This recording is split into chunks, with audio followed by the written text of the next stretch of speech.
ஒரு நாள் நீ விழுவ. அந்த நாள் உன்கிட்ட இருந்து எல்லாத்தையும் வேரோட புடுங்கிடுவேன்.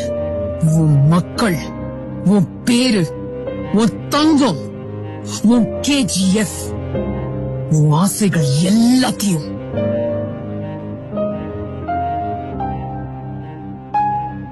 இது எச்சரிக்கை இல்ல, என் சத்திய வாக்கு.